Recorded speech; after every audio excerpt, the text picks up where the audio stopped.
ప్రేమ స్వరూపులారా, మానవుని యొక్క జీవితమును ప్రేమమయంగా మార్చుకోవాలి. ఈ ప్రేమమయమైనటువంటి జీవితంలో మానవుడు పొందలేనటువంటి సుఖమే ఉండదు. సర్వ సంపదలు కూడాను ప్రేమ చేతనే మనకు ప్రాప్తిస్తాయి. సర్వాధికారములు కూడాను ప్రేమ చేతనే మనకు లభ్యమవుతాయి. సర్వ విజయములు కూడాను ప్రేమనే వరిస్తుంటాయి. అయితే ఈ ప్రేమ ఎట్టిది?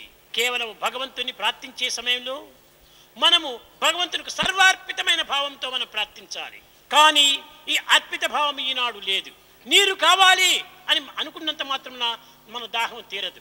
ఆ యొక్క జలమును మన హస్తమునందుకోవాలి. దానిని గ్రోలినప్పుడే మన దాహం తీరుతుంది. నిజముగా మీకు ఆధ్యాత్మిక ఆకలే ఉంటుంటే, అది ఆకలి మీరు బాధిస్తూ ఉంటే భగవంతుని ప్రేమను మీరు పొందడానికి ప్రయత్నించండి. ఈ ఆకలి తీరుతుంది, ఈ దాహము తీరుతుంది, ఈ ఆవేదన తీరుతుంది.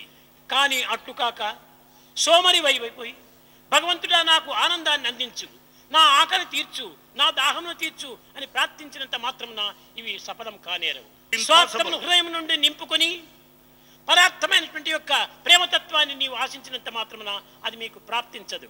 కనుక ఈనాడు మనము కోరవలసినటువంటిది ప్రేమనే. ఈ ప్రేమకు రూపము లేదు. ఈ ప్రేమ అనిర్వచనీయమైనటువంటిది. ఇది అనుభూతికి మాత్రమే లభ్యమయ్యేటువంటిది. ఇది ఎంత సమీపింతువో అంత ఆనందాన్ని, అంత ఆహారాన్ని నీవు అందుకోగలవు. ఈనాటు లోకంలో ఉండినటువంటి అవస్థలకు మూల కారణము ఈ ప్రేమ లేకపోవటమే. అయితే ప్రేమ ఉన్నది, శారీరక సంబంధమైన స్వార్థపరమైనటువంటి ప్రేమగా ఉంటుండాలి. ఈనాడు దేహాత్మ భావమును మాత్రమే ఆశిస్తున్నారు, కానీ పరమాత్మ భావమును ఆశించటం లేదు. ఉపాధిని మాత్రమే మనం విశ్వసిస్తున్నామే, కానీ ఉపాధికి ఆధారమైనటువంటి యొక్క ఆత్మతత్వాన్ని విశ్వసించడం లేదు. ఆధారం లేనటువంటి ఆధేయమును ఆశ్రయించి ప్రయోజనం ఏమిటి? కనుకనే అన్నింటికి నీ ఆధారము, అన్నింటికి నీ ప్రధానము, ప్రతిదానికి ప్రమాణం కూడాను ప్రేమ ఒక్కటి మాత్రమే. కనుక ఈ ప్రేమ ఎక్కడ పుడుతుంది, ఎక్కడ అంత్యమవుతుంది? ఇది దాసోహం దాసోహం దాసోహం అక్కడ నుంచి ప్రారంభమై సోహం సోహం సోహం అనేటువంటి దాంట్లో ఈ ప్రేమ అంత్యమవుతుంది. దాసోహం కాక సోహం అనేటువంటి దాన్ని అనుభవించడానికి వీలు కాదు. సోహమే ప్రేమ. సోహం, ఆ సో అనేటువంటి ఆత్మను నేనే, ఆ ఆత్మనే ప్రేమ, ఆ ఆత్మనే బ్రహ్మ, ఆ ఆత్మనే సత్యము, ఆ ఆత్మనే ధర్మము, ఆత్మనే ప్రేమతత్వం. ఈ భూలోకమునందు ధర్మ అర్థ కామ మోక్షం అనేటువంటి 4 పురుషార్థములు ఉంటున్నాయి. కానీ ఈ 4ంటి ఎందే మానవుడు జీవితాన్ని గడుపుతున్నాడే, కానీ 5వ పురుషార్థమైనటువంటి ఈ ప్రేమతత్వాన్ని విస్మరిస్తున్నాడు. 5వ పురుషార్థమైనటువంటి యొక్క పరమ ప్రేమను మనం పొందినప్పుడే ఈ జగత్తంతా ఇక్కడను నిత్య కళ్యాణంగా ఉంటుంది. ప్రేమ ఉన్న చోట ద్వేషం అనే దానికి అవకాశమే లేదు. ప్రేమ ఉన్న చోట అసూయకు ఏమాత్రము ఆస్పదం లేదు. ఈ దుర్గుణములు, దురాలోచనలు, దుశ్చింతలకు ఈ ప్రేమ యందు స్థానమే లేదు. ఒకవేళ మానవుని ఈ దురాలోచనలు, దుశ్చింతలు ఉంటే వీటిని చూచి ప్రేమ పరిగెత్తిపోతుంది. కనుక ఇది ఒకే చేరు, కానీ 2 కూర్చోవడానికి వీలు కానటువంటిది. మానవుని యొక్క హృదయం ఒక్కటే. ఆ హృదయం నందు ప్రేమ మాత్రమే కూర్చున్నప్పుడు ఇంకా ఏ గుణములు కూడా అందులో ప్రవేశించడానికి వీలు కాదు. కానీ ఇది హృదయము సుస్థిరమైనటువంటిది, సుస్థిరమైనటువంటిది. ఇది కేవలం నిస్వార్థమైనటువంటిది, నిర్మలమైనటువంటిది. ఇట్టి ప్రేమ అనేటువంటి హృదయాన్ని ఈనాటి మానవుడు దీనిని మ్యూజికల్ చైర్ గా మార్చుకుంటున్నాడు. ఈనాడు ఒక స్వామి, రేపు మరొక స్వామి, మొన్నాడు ఇంకొక స్వామి, రేపు ఒక జపము, మొన్నాడు ఒక జపము, ఈ విధంగా మనం మారుస్తూ ఉంటుంటే ఈ స్థిరమైనటువంటి యొక్క హృదయతత్వము మనం ఏ రీతిగా గుర్తించడానికి వీలవుతుంది? ఒక్క బాట ఎలాంటి పరిస్థితులు ఎందైనా కూడాను హృదయాన్ని మాత్రము సింగిల్ చైర్ గా మనం విశ్వసించాలి. మానవునికి ఎందుకు ఈ రోగములు, ఈ రాగములు కలుగుతున్నాయి? కేవలం భౌతికమైనటువంటి వాంఛలు పెరిగిపోవటం చేతనే. ఈనాడు వాంఛలు అనేటువంటి దానికి ఒక అర్థమే లేనటువంటి రీతిగా ఉంటుండాది. తన నిమిత్తమై తాను ప్రార్థిస్తున్నాడే, కానీ ప్రపంచ నిమిత్తమై ఏమాత్రం కూడా ప్రార్థించడం లేదు. సమాజం చాలా ప్రధానమైనటువంటిది, దేశం చాలా ముఖ్యమైనటువంటిది. సమాజం యొక్క సంక్షేమాన్ని గుర్తించి ప్రపంచంలో మనం వర్తించాలి. కానీ ఈ సమాజమే లేకపోతే వ్యక్తి ఏమాత్రం కూడా రాణించాడు. ఆ వ్యక్తి ఎవరు? ఆ వ్యక్తి ఎందున్నటువంటి శక్తి ప్రేమనే. ఆ ప్రేమ శక్తియే జగత్తన్నిటిని కూడా ఏకంగా చేస్తుండాలి. ఇన్ని వేల మంది ఇక్కడ ప్రవేశించడానికి కారణం ఏమిటి? ప్రేమనే దీనికి మూల కారణము. ఈ ప్రేమనే లేకపోతే మీరు ఇంత దూరం రావడానికి వీల్లేదు. ఈ ప్రేమ ఎట్లా ఉంటుండాలి?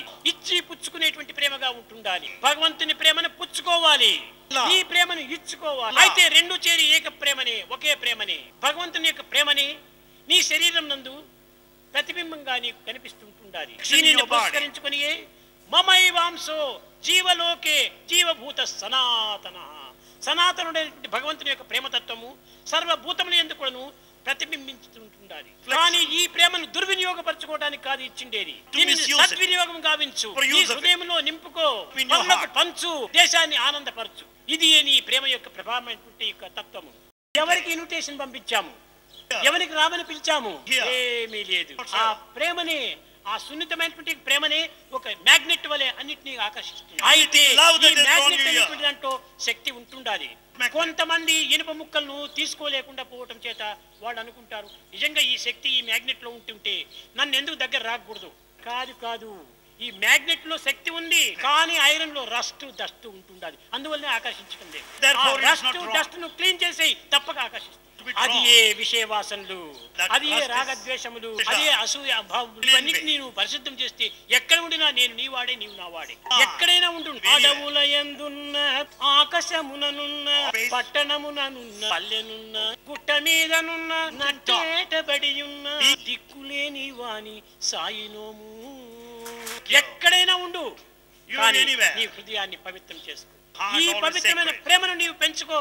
ఆ ప్రేమ చేతని నీ యొక్క కుటుంబమే కాకుండా నీ పరివారం కూడాను, నీ యొక్క పరిసర ప్రాంతంలో వారు కూడాను పవిత్రం చేయడానికి అవకాశం అవుతుంది. ఈనాటి ప్రధానమైన సందేశము హృదయము ప్రేమమయంగా మార్చుకోవడం. ఏది ఇవ్వనక్కర్లేదు. మీకు తెలుసు, ప్రశాంతంలో ఒక పుష్పము, ఒక కొబ్బరికాయ కూడాను దీనిలో అలౌ చేయము. మేము ఇక్కడ ప్రవేశపెట్టము, కానీ ఒక్క ప్రేమకు మాత్రమే ఇక్కడ ప్రవేశం. ప్రపంచమంతా కూడాను ప్రేమమయంగా మారాలి. అప్పుడే ఈ దుఃఖములు, ఈ యొక్క దేశములు, ఈ అసూయలు, ఏ యొక్క భావములు కూడాను లేకుండా ఉంటుంటాయి. ఈనాడు అసూయలు మహా దుర్మార్గమైనటువంటి రోగములు. ఒక ఇంటి వారిని చూస్తే మరొక ఇంటి వారికి అసూయ, ఒక వ్యక్తిని చూస్తే మరొక వ్యక్తికి అసూయ, ఒక గ్రామాన్ని చూస్తే మరొక గ్రామానికి అసూయ, ఒక దేశాన్ని చూస్తే మరొక దేశానికి అసూయ. కనుక ఈ అసూయ అనేటువంటిది ప్రాకిపోతున్నది. కనుక ఈ అసూయను మొట్టమొదటి నిర్మూలం చేయాలి. ఈ ద్వేషాన్ని నిర్మూలం చేయాలి. ఈ యొక్క క్రోధాన్ని నిర్మూలం చేయాలి. ఇంటికి నిర్మూలం ఏమిటి? ప్రేమనే. ఈ ప్రేమ కంటే మించినటువంటి యొక్క పవర్ఫుల్ ఔషధము మరొకటి లేదు. కనుక ప్రేమను పెంచుకోండి. ఎవరిని చూసినా నవ్వుతూ నవ్వుతూ మాట్లాడండి. నీ ద్వేషి వచ్చినప్పటికీ హౌ ఆర్ యు సార్ అని పలకరించండి. Sir, good morning sir. ఈ విధంగా పలికితే వాడి హృదయం కూడా ఎంత మార్పు అవుతుంది. ద్వేషం చేసి చి అని తిప్పుకుంటే వాడు కూడా చి అని పోతాడు. కనుకనే మనం హృదయం సాక్ష్యం అందరినీ మనం ప్రేమతో పలకరించాలి. కనుక నేటి నుంచి సాధ్యమైనంత వరకు ప్రేమను అభివృద్ధి గావించుకోండి.